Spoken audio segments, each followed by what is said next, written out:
He comenzado a leer recientemente, aunque no es el único que estoy leyendo, también he comenzado a leer y a estudiar Deuteronomio y otras cosas más, pero para la iglesia estamos en Primera de Samuel. Y recientemente vimos la vida de aquellos dos jóvenes, aquellos dos sacerdotes, hijos de Elí, llamados Ofni y Finés, hombres perversos, como decía en el texto original, ¿se acuerdan? Benei Belial, hijos del diablo, así dice en hebreo. Y qué interesante, cuando terminábamos un culto un día y nuestra hermana Beatriz me decía, tengo un micro secreto, algo que he descubierto de la Escritura, cuando el sacerdote Elí le dice a aquella mujer llamada Ana, digiere tu vino, mujer ebria, ella le dice, yo no soy una hija de Belial, Yo lo que soy es una mujer acongojada, con problemas, con luchas internas y con un gran dolor en mi alma, porque hasta el día de hoy he intentado, he querido ser madre y no he podido. Y yo estoy derramando, le dice ella al sacerdote Elí, mi alma delante del Señor. Entonces el sacerdote Elí la despide en paz y le dice, bueno, que el Señor te conceda la petición de tu corazón. Y ella se va y al poco tiempo queda embarazada y da a luz nada más y nada menos que al que escribió estos libros, Primera y Segunda de Samuel. Digamos que sería el último juez, esa larga lista de jueces. Samuel es el último en la lista, un hombre que estuvo 40 años juzgando al pueblo de Israel. Y en el capítulo 4, después de hablar al pueblo y después de bendecirlo, etc., Israel toma la iniciativa de lanzarse a la guerra nada más y nada menos que contra los filisteos. Dice el versículo 1, por aquel tiempo salió Israel a encontrar en batalla a los filisteos. Los filisteos no le estaban atacando. Fueron ellos los que dijeron, vamos a atacar, vamos a encontrar, vamos a ponernos en el camino y vamos a hacerle la guerra a los filisteos. Y dice que Israel acampó junto a un lugar llamado Ebenezer, la piedra que me ayuda, o como algunos han traducido, hasta aquí nos ha ayudado el Señor. Y los filisteos acamparon en Afec, lugar que significa la fortaleza. Ahí estaban uno enfrente del otro, el valle en el centro. Y es terrible porque dice que los filisteos vencieron a Israel. Miren lo que dice el versículo 2. Los filisteos presentaron la batalla a Israel y trabándose el combate, Israel, el pueblo de Dios, fue vencido. Y dice que huyeron de la batalla y en aquel día murieron como 4,000. 4,000 personas. Ahora, yo no sé quién se encargaba de contar a los muertos, pero contar 4,000 cadáveres tiene que ser un trabajo tremendo, ¿no? Pero es que no solamente murieron 4,000, después vamos a ver que murieron muchos más. Y la cuestión está, ¿cómo es posible que el pueblo de Israel, que en aquel momento era el pueblo escogido por el Señor, perdieran una batalla frente a enemigos como los filisteos, que eran paganos, eran idólatras? Su dios principal era Dagón, tenía la forma de un pez, como si fuera una sirena, aunque tenía cara de hombre. ¿Cómo es posible que perdieran frente a un enemigo tan malo y tan perverso como los filisteos? El pueblo de Dios. Bueno, en primer lugar vemos que el Señor no le dijo en esta ocasión a Israel que fueran a pelear contra los filisteos ni contra nadie. Y eso es algo muy importante. Es algo que hay que tener en cuenta, ¿saben? No se meta donde Dios no lo llama, hermano. No empiece a meterse en cosas, ahora voy a hacer esto, ahora voy a hacer aquello, sin tener instrucciones específicas de parte del Señor. Porque vas en tu nombre, vas por impulso, vas en la carne, y eso a la larga te pasa factura. ¿Quién le dice a Israel, váyanse a la guerra y peleen contra los filisteos? Nadie. No es como en otras ocasiones que Dios habla y Dios revela su plan y su propósito al pueblo, sino que en esta ocasión Israel dice, vamos a pelear. En un golpe de impulsividad o de emoción, vamos a pelear contra los filisteos, que era una nación, que era un pueblo que estaba en la costa mediterránea, tremendamente poderoso, y se metieron en una batalla sin prepararse espiritualmente. Si no solamente no tienen una palabra específica del Señor, sino que no están preparados espiritualmente. Es más, si uno analiza el estado espiritual de Israel en aquel tiempo, no era el mejor, sino más bien todo lo contrario, era cuando peor estaban. Fíjense cómo estaba el liderazgo. Ofni y Fines, sacerdotes perversos, corruptos, que violaban a las mujeres en la puerta del tabernáculo en Silo. Personas que abusaban de su puesto como sacerdotes, quitándole a la gente ofrendas a la fuerza. El pueblo estaba en un momento terrible. No había comunión, no había relación con el Señor. El único del cual habla bien el Señor en aquel tiempo era de Samuel. Pero del pueblo, el pueblo estaba fatal. Y cuando una persona no está bien espiritualmente, ¿cómo se le ocurre meterse en batallas y meterse en terrenos donde para meterte, primero Dios te tiene que decir, métete? Y segundo, Dios te tiene que preparar espiritualmente para que no caigas herido y hagas el ridículo. Y encima, en tu mala decisión, puedas arrastrar a otras personas. Miren cómo murieron en el primer encuentro, en el primer encontronazo, 4.000 hombres. El título del mensaje de hoy es Decisiones equivocadas.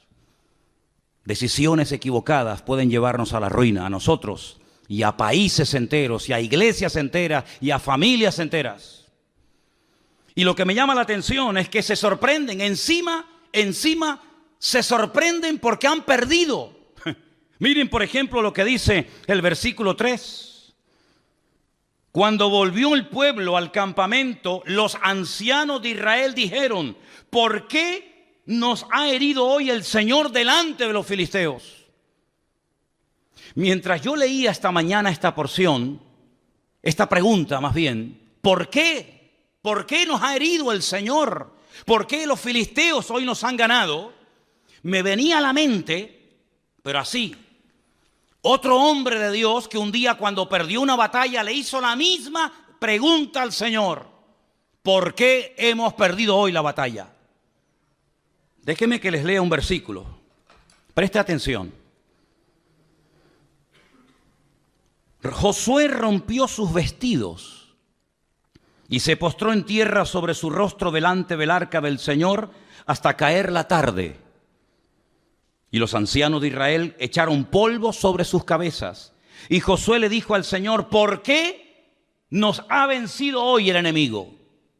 La misma pregunta, ¿por qué nos ha sucedido esta tragedia hoy en Israel?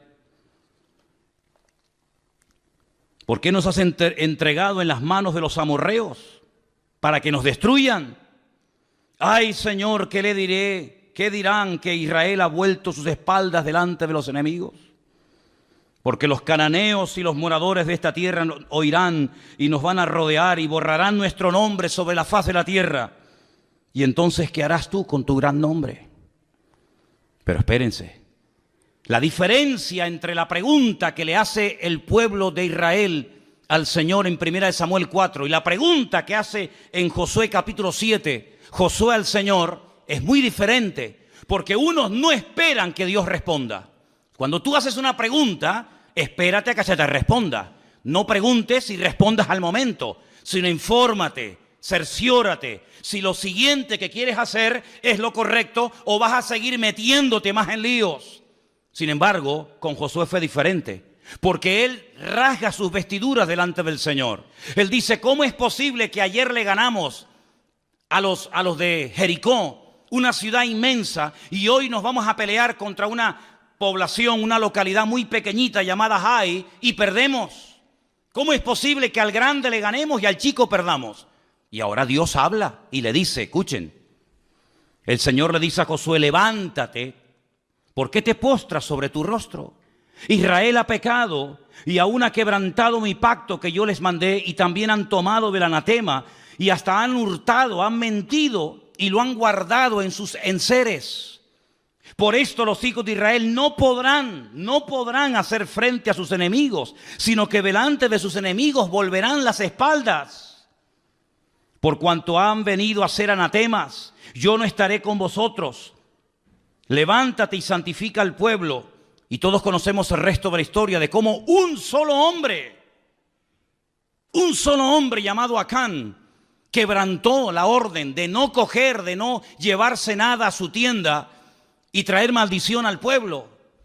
Y entonces cuando ellos santifican, cuando ellos arreglan el problema, se levantan, van a la batalla y vencen al enemigo. Pero en el caso de 1 Samuel 4 no sucedió así, sino que le preguntan al Señor, ¿por qué nos ha herido hoy el Señor? Y no esperan que Dios les hable.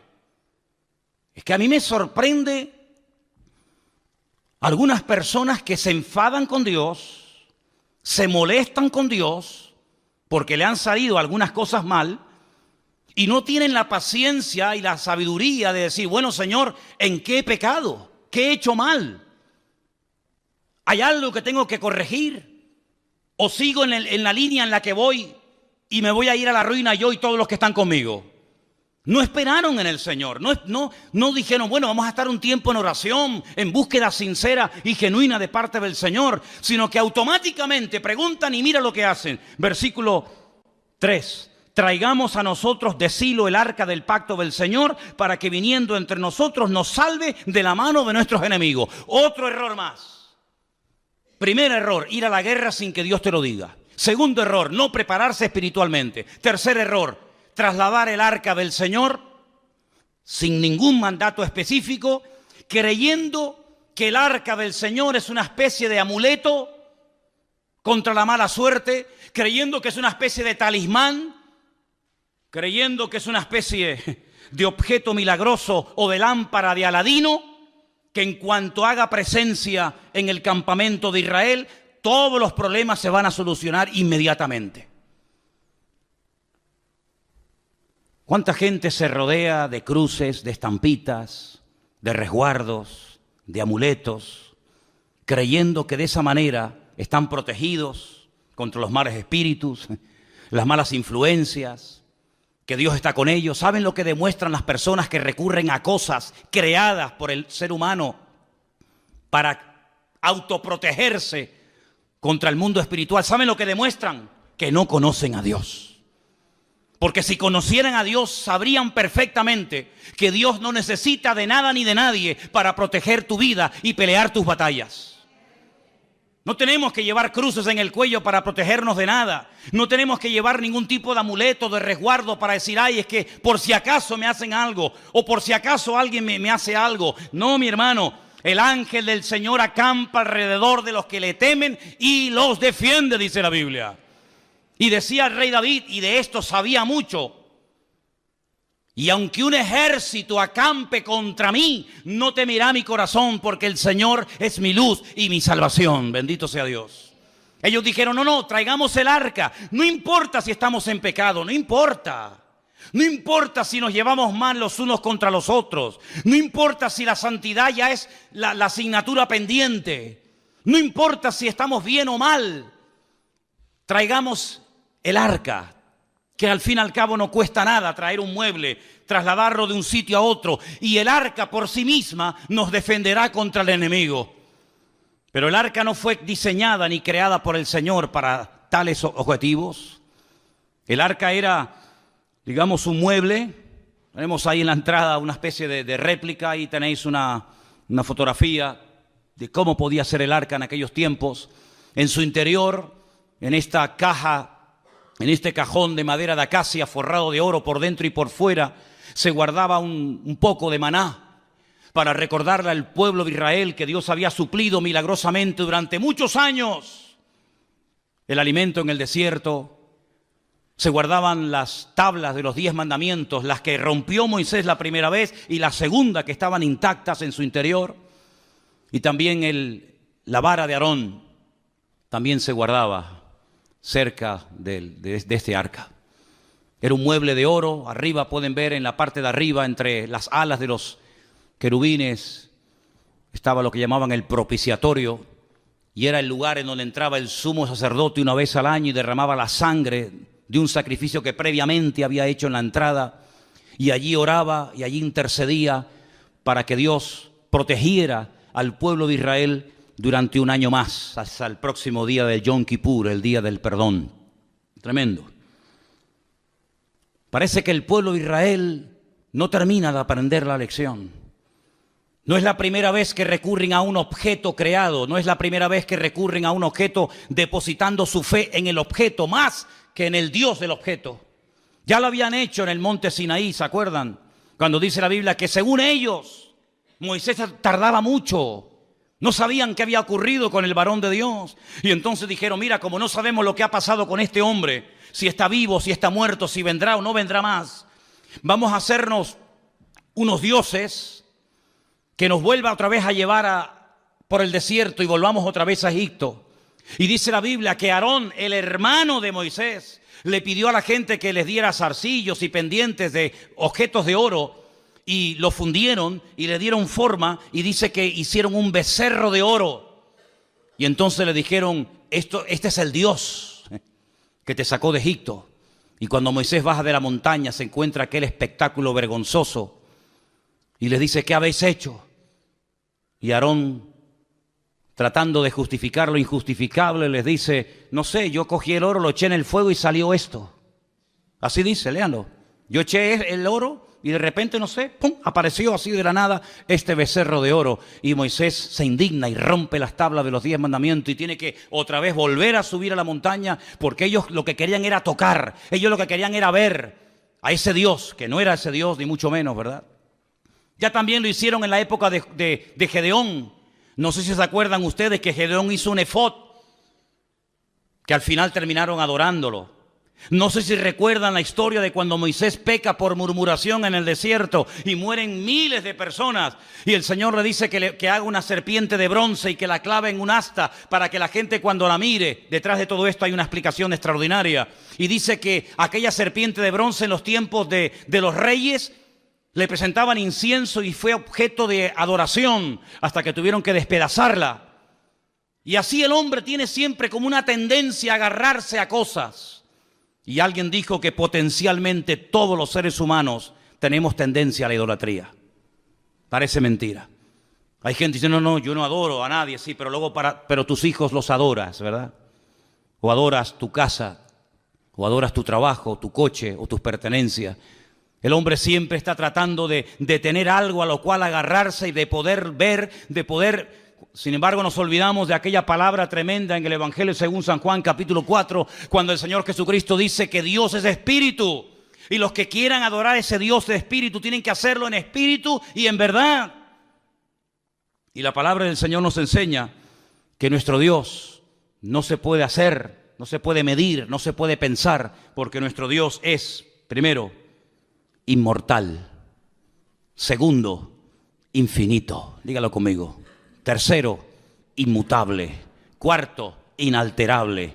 Quinto, incomparable. Sexto, inigualable. Séptimo, inescrutable. Y así podríamos estar toda la noche enumerando características de nuestro Dios. Y nuestro Dios prohíbe que se le hagan a Él figuras de oro, de plata, de piedra, de bronce o de lo que sea, sino que al Señor tu Dios adorarás y a Él solo servirás, sin darle ningún tipo de forma, sin darle ningún tipo de medida, sino que nuestro Dios es espíritu y por eso Él ha puesto su espíritu en nosotros para que podamos comunicarnos con Él por la fe y no por vista. ¿Cuántos dicen amén? Pero Israel cayó en la torpeza de creer que porque venía el arca al campamento, lo cual trajo aparentemente mucho júbilo y mucho grito, pero solamente fue eso. Mucho grito, nada más. Hay algunas iglesias que a veces dicen, demos un grito de júbilo. Y después del grito de júbilo, ¿qué queda? Porque aquí gritaron, y dice que gritaron tanto que el enemigo se asustó. Y dice que gritaron de tal manera y con tal volumen que dice que la tierra tembló. Pero no hubo cambios en el mundo espiritual, era todo emoción. Es como cuando dice la Biblia que que aquellos huesos comenzaron a unirse el uno al otro y lo único que había era ruido, mucho jaleo, pero no había espíritu, no había presencia divina en lo que estaba ocurriendo en aquel lugar. Y en todas nuestras acciones, en todo lo que hagamos, pensemos o planeemos, no solamente tenemos que buscar la expectativa, el ruido, la apariencia, sino tener el aval y el respaldo divino de que Dios está detrás de la obra o de la palabra o de la acción que estoy haciendo. ¿Cuántos dicen amén? El mismo Señor Jesucristo dice, lo que yo digo y lo que yo hago, no lo hago por mi propia cuenta, sino que hago y digo lo que el Padre me autoriza y me ordena que haga y que diga. Eso es un sometimiento total y absoluto a la voluntad divina, en palabras y en acciones, pero en estos nada que ver. Se quejan porque Dios nos ha abandonado, porque el enemigo se ceba con nosotros, pero escuchen, si vamos un poquito más adelante, por ejemplo, al versículo 10, cuando ellos ya se creen fuertes porque ya tienen el arca de la alianza entre ellos, dice, pelearon pues los filisteos, y otra vez dice, terrible, Israel fue vencido. Ya es la segunda vez.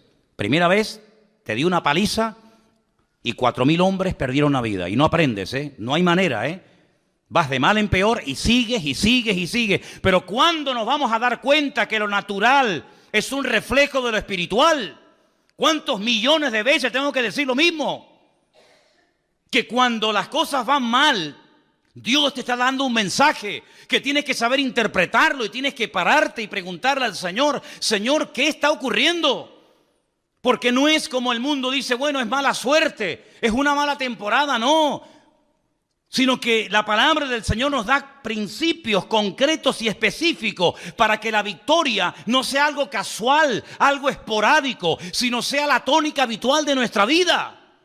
Y cuando en mi vida no hay victoria, cuando en mi vida lo único que hay son desgracias, follones, peleas, divisiones, enfermedades, conflictos, etcétera, etcétera, tienes que pararte, querido.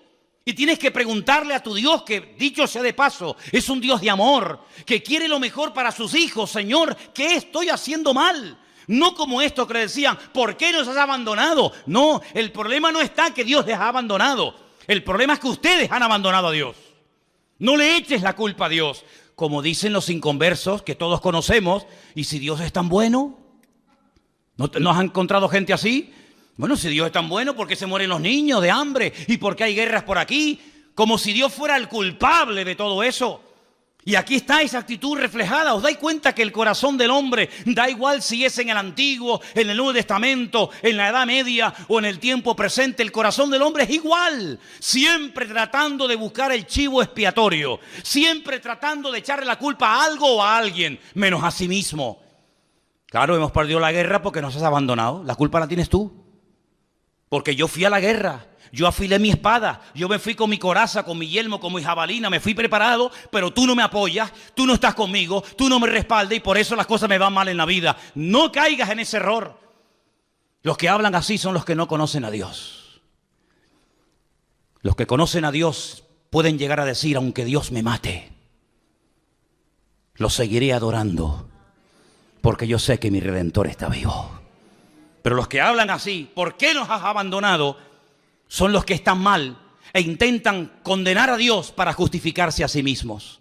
Es como en una de las conversaciones profundas que Job mantiene con Dios, donde él intenta presentar argumentos convincentes. Y hay un momento en el que Dios le interrumpe y le dice, pero querido Job, ¿me vas a condenar a mí para justificarte tú? No, queridos. Cuando las cosas en la vida no ruedan y no salen en lo natural, en lo espiritual, en todas las áreas de nuestra vida, no hay bendición, no fluye la bendición de Dios, no tienes una vida atractiva, una vida que la gente diga, yo quiero ser como esa mujer, yo quiero ser como esa familia, yo quiero ser como ese hombre. Cuando tu vida es una vida de tragedia, de desgracia, de lío, de follones, cuando tu vida no es una vida que sea luz, sino es tiniebla, tienes que pararte y no echarle la culpa a Dios, sino preguntarte, Señor, ¿qué estoy haciendo mal? Y el Señor te va a hablar, como le habló Josué, ¿visteis? Y le dijo, no, es que el problema es que hay pecado y Dios no se puede mover y su gloria queda detenida cuando hay pecado y desorden en el pueblo. A mí me sorprende que siga lloviendo. A mí me sorprende que podamos seguir respirando. A mí me sorprende que aún estemos con vida. Y no es por nuestros méritos, sino es por la misericordia y por la gracia de nuestro Dios, ni más ni menos. ¿Estamos de acuerdo, hermanos? Vuelven a pelear y miren lo que pasa. No han aprendido. Hermanos, si no aprendemos de la historia, la volveremos a repetir. Así dijo David Ben-Gurión, primer presidente de Israel. Si no aprendemos de la historia, volveremos a repetir los mismos errores.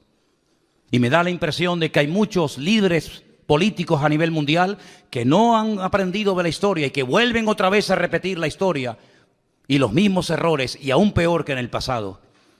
Pelearon los filisteos, Israel fue vencido, huyeron cada cual a sus tiendas y fue hecha muy grande mortandad, pues cayeron de Israel 30.000 hombres de a pie. Primeramente habían caído 4.000. Ahora 30.000, ya van 34.000 muertos. Pero cuando tú abres una brecha al pecado, el pecado siempre va más, es como un cáncer. El cáncer no va menos. El cáncer cada vez va más, amigo. Y si empezó de una forma muy sencillita y ahí prácticamente inapreciable, como no se actúe inmediatamente, eso se va a extender y cuando quieras meterle mano es demasiado tarde. No solamente ya han muerto 34.000 hombres, pero 34.000 hombres significa, no digo todos, pero muchos tendrían hijos. ¿Cuántos miles de niños quedaron en aquel tiempo huérfanos por una mala decisión? ¿Cuántas viudas? Porque la mayoría de estos hombres que iban a la guerra eran mayores de 20 años. De hecho, si no tenían 20 años o más, no podían ir a la guerra. Y a esas edades, la mayoría de los hombres ya estaban casados. Es decir, que no solamente quedaron miles de niños huérfanos, sino miles de mujeres quedaron viudas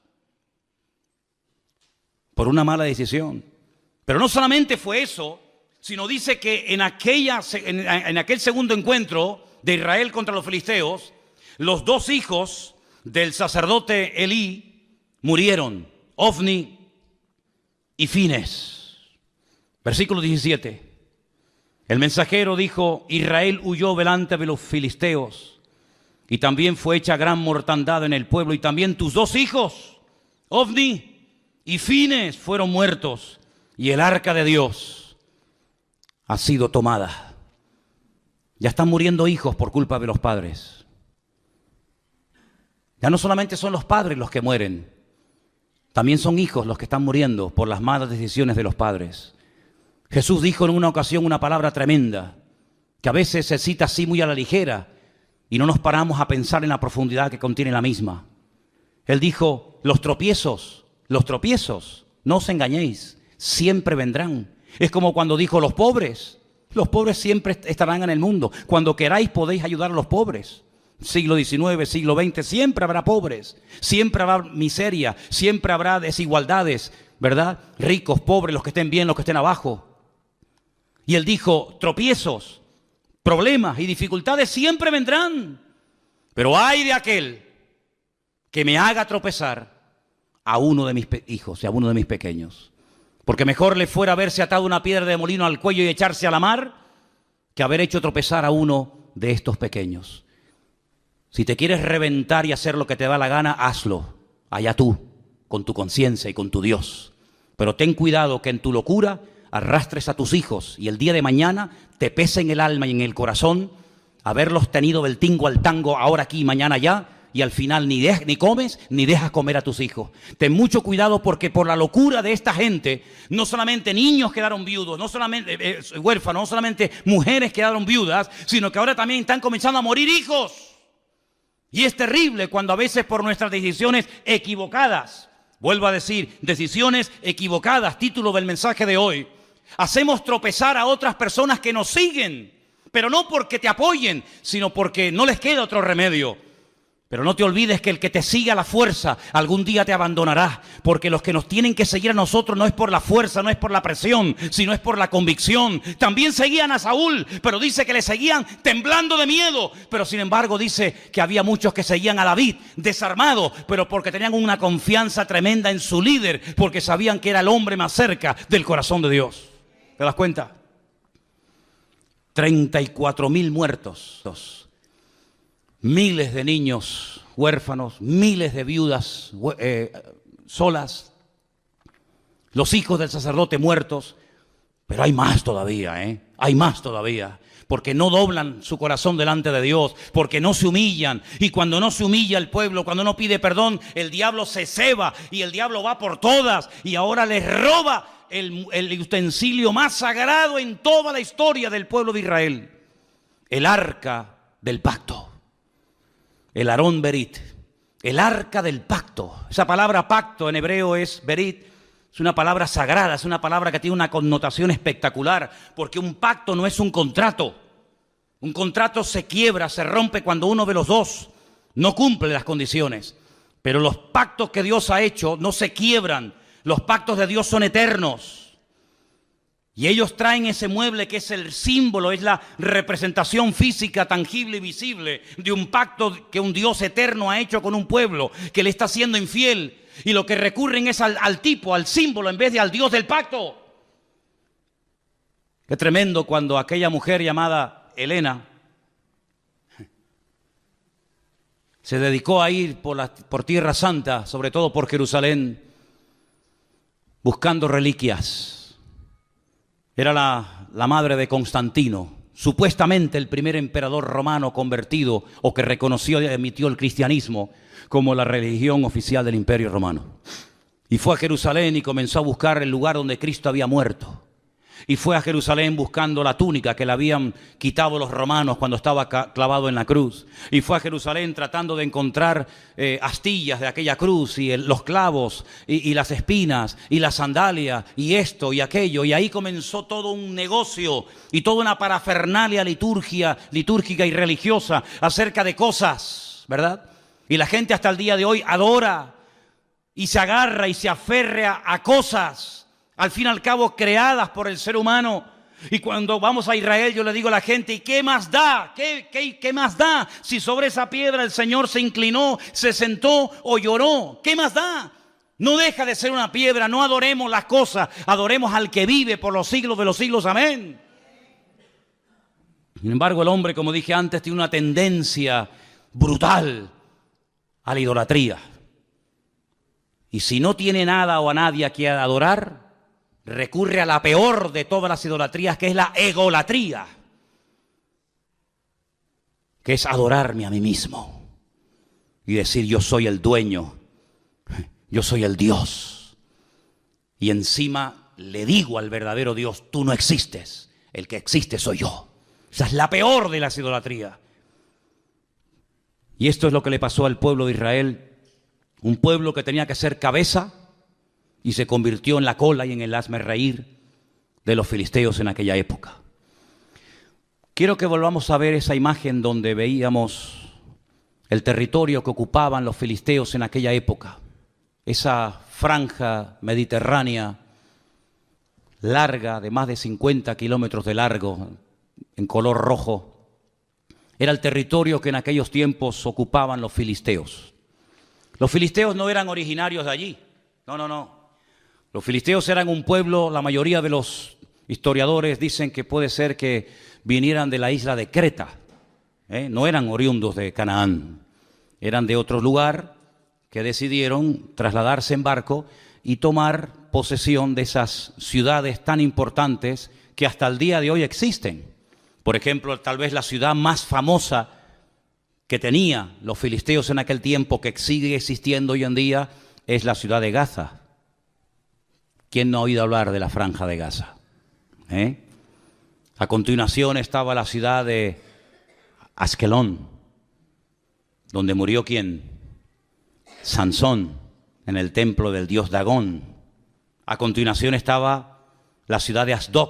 Estamos hablando de ciudades preciosas. He tenido la oportunidad y el privilegio con Helena de visitarlas. La ciudad de Askelón es una belleza de ciudad, Asdod, ni te imaginas. A continuación estaba Ecrón y a continuación estaba Gat. Son las 5 ciudades de los filisteos. Las 5 piedras que David cogió del arroyo era para matar a los 5 gigantes de las 5 ciudades más importantes del Mediterráneo, en aquel tiempo dominadas por los filisteos: Gaza, Asdod, Askelón, Ecrón y Gat. Ellos controlaban la salida y la entrada de mercancías. Los puertos principales, los puertos que en aquel momento operaban, estaban allí.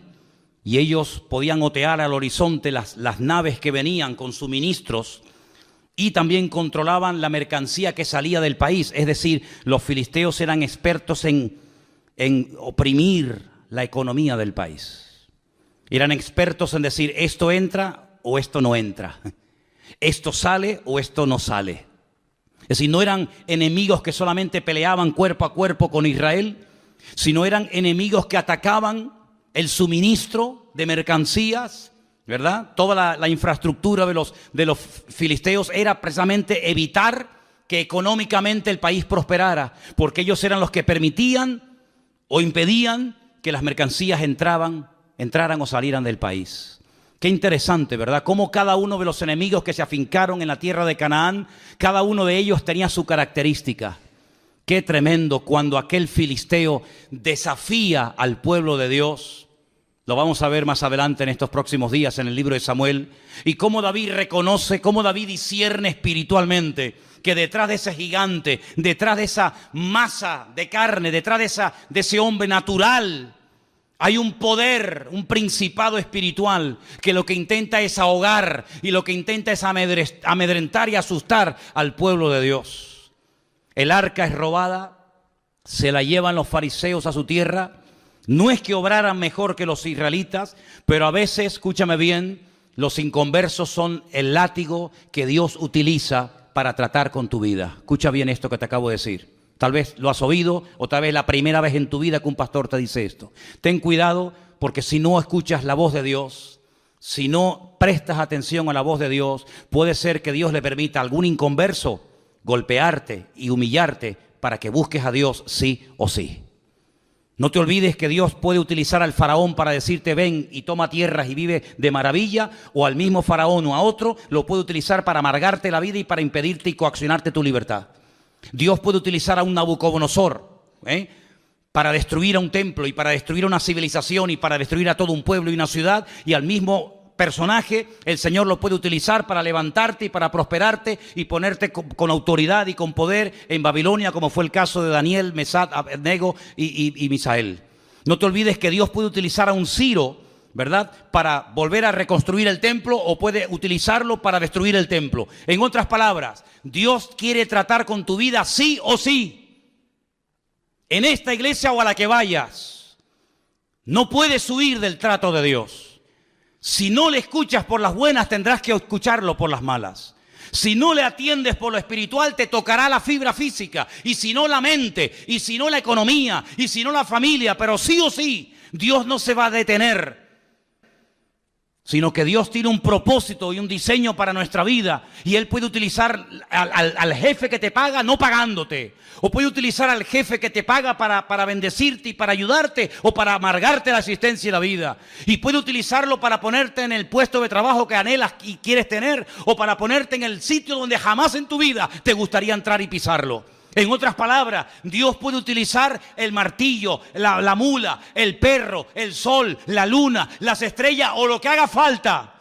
Pero a Dios no lo va a detener nada ni nadie, porque Dios dice que no parará de obrar en nosotros hasta que Él venga a buscarnos y quite nuestras arrugas y quite las manchas de nuestra vida. ¿Cuántos dicen amén? Por eso, queridos hermanos, entremos por las buenas en el trato de Dios, porque yo dije en una ocasión, y creo que algunos lo recordarán, que al listo, con una simple mirada, capta el mensaje. Pero al tonto, ni tirándole piedras, se entera de la película. Era como antiguamente, los padres miraban a los hijos y le transmitía telepáticamente un mensaje que el chiquillo interpretaba al momento. No hacía falta traductor de Google ni vainas raras, sino que la simple mirada del viejo, cuando coincidía con la tuya, te estaba diciendo o te quedas quieto, o cuando vaya a casa te meto un cogotazo que te vas a enterar, malcriado. Todo eso te lo decía con la mirada. Hoy en día te manda WhatsApp, abre una página de Facebook tu viejo, te manda todo lo que quiera y no te enteras. Vamos a leer algunos versículos interesantes. Proverbios 3, del 31 en adelante. Proverbios capítulo 3, si me los ponen casi mejor. 31 al 33, perfecto. Proverbios 3, del 31 al 33. No envidies al hombre injusto. ¿Conoces a alguien que se porta injustamente contigo? ¿No? Bueno, yo sé que ustedes siempre están en otro nivel, están en una dimensión espiritual a la que yo todavía no he llegado, pero si algún día conoces a alguna persona injusta que le va bien, tiene un buen coche y tal y cual, dice, no lo envidies, no tengas envidia del injusto, ni escojas ninguno de sus caminos, porque el Señor abomina. Ay, nos habían dicho que Dios ama al pecador y aborrece el pecado. ¿No nos habían dicho eso? Pues es que eso no está en la Biblia. No, hermano. La Biblia dice que Dios ama al pecador, pero aborrece el pecado. ¿Y dónde está eso? Eso no es en la Biblia. Eso se lo inventaron yo no sé quién. Yo lo que leo es que Dios abomina al perverso. ¿Cómo va a amar Dios a un violador de niños? Tendrá que arrepentirse de su pecado para cambiarlo y para hacer algo en su vida. Pero mientras no se arrepienta, el violador, el asesino, el ladrón, el injusto, etcétera, etcétera, dice, Dios lo abomina. Abomina al perverso. Pero su comunión íntima, ¿con quién es? Con los justos. Y el 33, porque la maldición de Dios, ay amigo, ahora se va a dar cuenta porque hay gente que está así. Porque la maldición de Dios es real, es tan real como la bendición de Dios, igual. La maldición de Dios, ¿dónde está? En la casa del impío, de los que le han dado la espalda a Dios. Pero Él bendecirá la morada, la casa de los justos. Así es lo que dice la palabra. Salmo 37. 1 y 2, un salmo que le gusta mucho a Miriam. Salmo 37, 1 y 2, es precioso. No te impacientes a causa de los malignos. Otra vez la envidia. Ni tengas envidia de los que hacen iniquidad, porque como hierba serán pronto cortados y como hierba verde se secarán. ¿Cuántos dicen amén? Y el último. Segunda de Pedro, capítulo 2, del 20 al 22. Dice así la palabra. Ciertamente, y esto es muy fuerte esta palabra que voy a leer esta noche. Espero que no haya nadie que esté viviendo en este terreno. Porque mira lo que dice el Señor. Si habiéndose ellos, está hablando de gente que conoció, gente que tuvo un encuentro con el Evangelio. Si ellos, habiendo escapado de las contaminaciones del mundo. ¿Y cómo escaparon del sistema de valores del mundo? Como dice ahí, de las contaminaciones del mundo. ¿Cómo lo hicieron? Por el conocimiento del Señor y Salvador Jesucristo. Así escaparon de ese mundo. No por fuerza de voluntad. No porque dijeron, bueno, yo me voy a proponer no juntarme con gente mala, voy a intentar cambiar. No es por ese sistema. Sino que hay gente que escapó, logró salir de las contaminaciones del mundo por el conocimiento del Señor y Salvador Jesucristo. Eso está bien claro, ¿sí o no? ¿Sí o no? Dice, enredándose otra vez en ellas, son vencidos, claro. Su postrer estado viene a ser peor que el primero. Porque mejor les hubiera sido no haber conocido el camino de justicia, que después de haberle conocido, volverse atrás del santo mandamiento que les fue dado.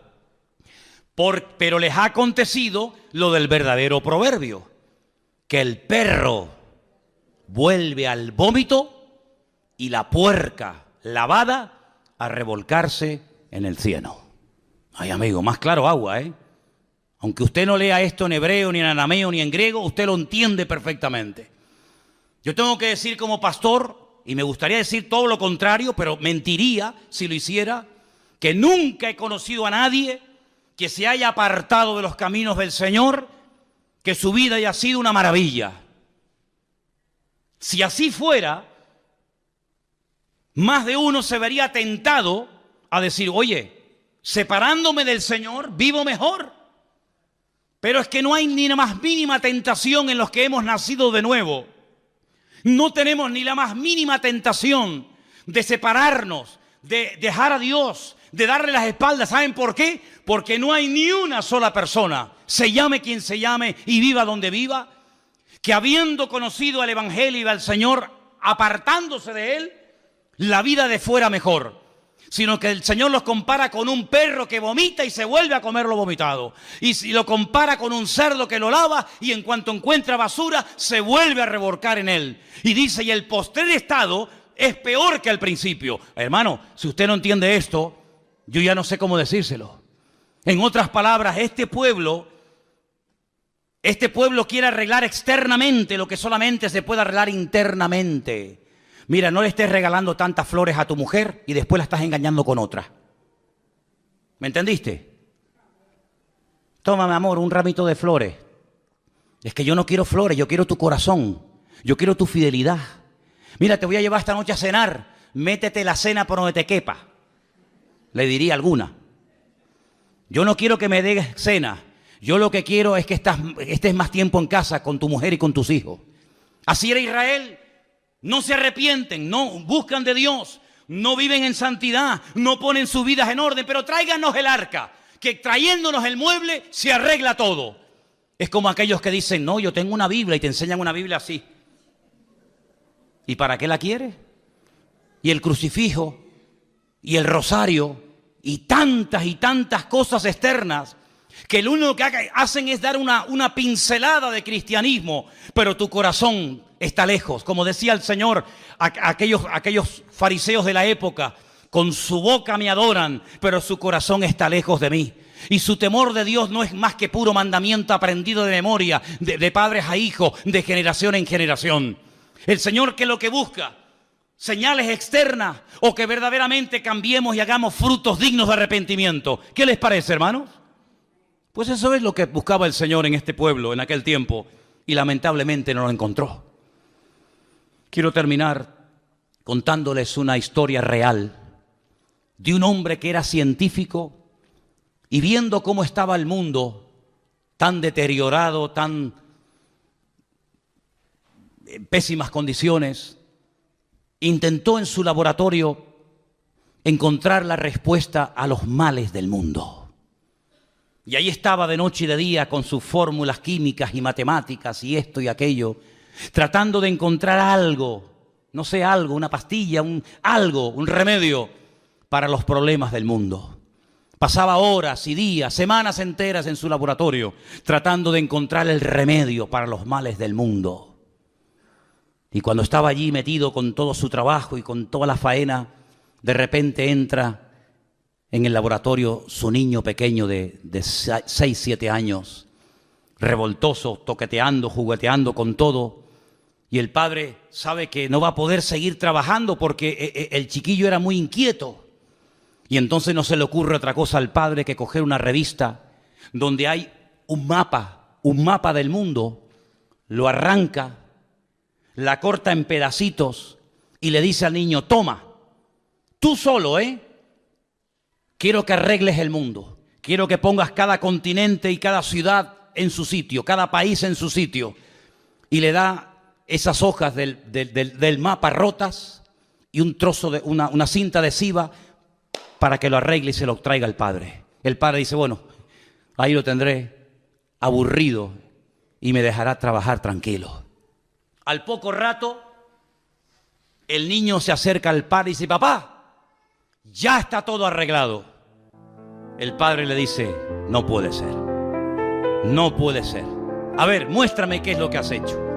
Y efectivamente, le muestra el mapa perfecto, todo pegadito con cinta adhesiva, cada país en su sitio, cada continente en su sitio, todo en su lugar.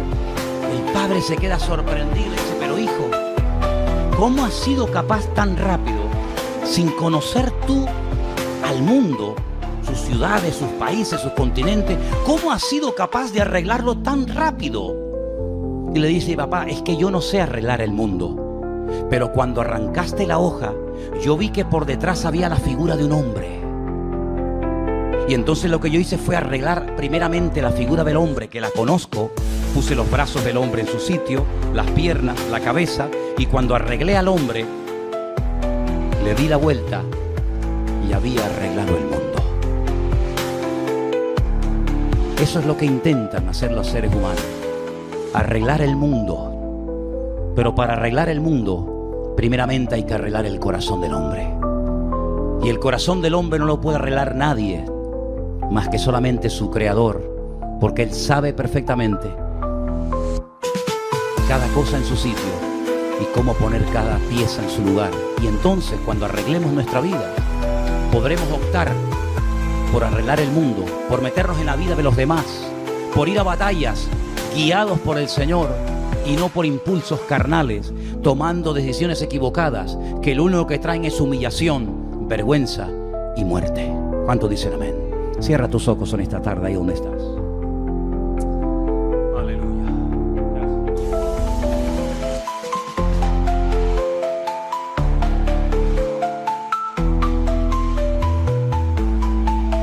Bendito sea Dios.